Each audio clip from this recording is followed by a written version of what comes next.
All right, so I'm going to go over how we can write the equation of a line with any given information. So let's look at the first one. So here we have that the slope is undefined. So you have an undefined slope going through the point 5, comma 2. Now, we're going to use the form y equals mx plus b. So remember that m is the slope, m equals slope, and then b equals the y-intercept.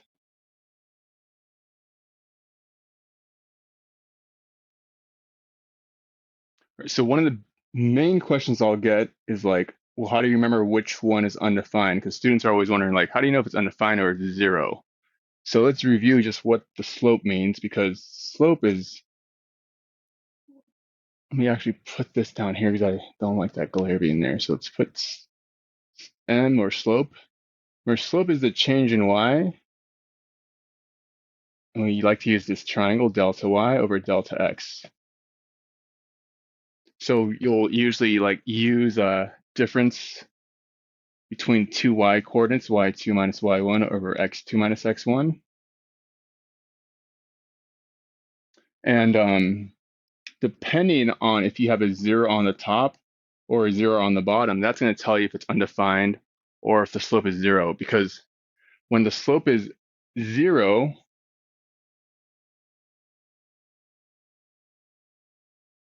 that means the top is 0. That means that the y coordinates are the same. And that means you have a horizontal line. So let me draw a little sketch down there. So when the slope is 0, the y value stays the same. So let's say that this is like 0, comma 5. So the equation of this line would be 5. I mean, the equation of this line will be y equals 5. Now, when the slope is undefined,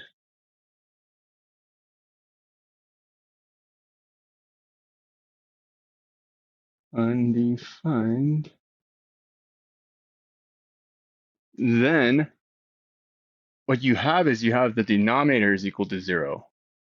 So what you have is something like this. Let's say you would find that the slope would be, we could say maybe it's like 5 over 0. Because the x coordinates are never changing. So if you were to draw a graph, let's actually draw another sketch down here.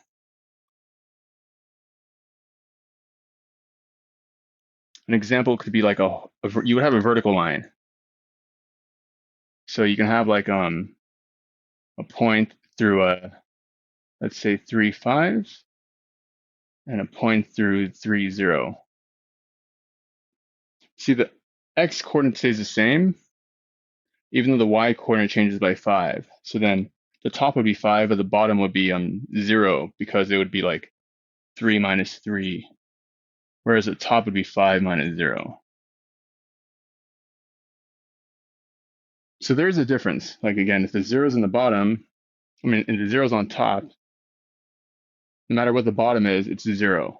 If the 0 is in the bottom, then it's undefined. So if we look at this guy, it says undefined.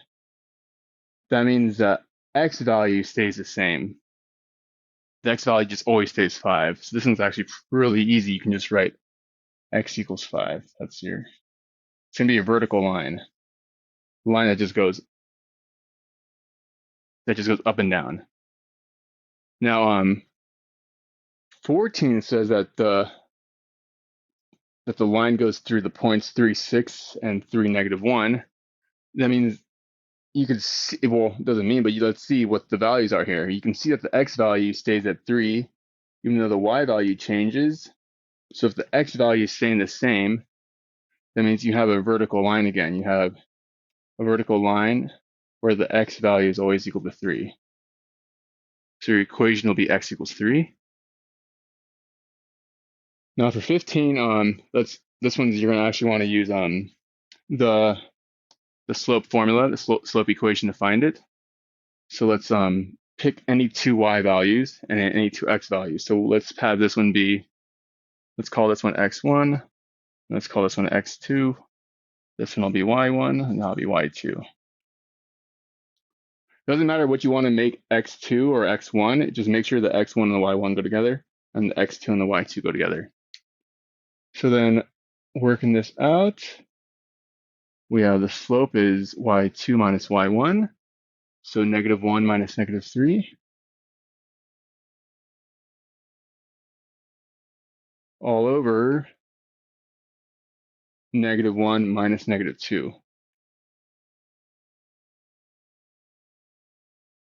And you would get -1 plus 3, so you would get 2. -1 plus 2, you would get 1, so you get the slope is 2. Now, we're trying to use this form. So what we have so far is just the m value. So we have so far that y equals 2x plus b. So we need to solve for b. We need to solve for the y-intercepts. And to find that, you can just pick any point the line goes through. So you can pick again, like a point -1, -1. You can pick another point 0, 1. It doesn't really matter. Whenever you see a 0, that's always a hint that it's going to be really easy to work with. So let's pick that point. Let's pick the point 0, 1, meaning we plug 1 in for y and 0 in for x. And you solve for b. You get 1 equals 0 plus b, or b equals 1. And so we have our y-intercept, we have our slope, and we can write our equation as y equals 2x plus 1. All right, so there you go. I hope that helps. Good luck, guys.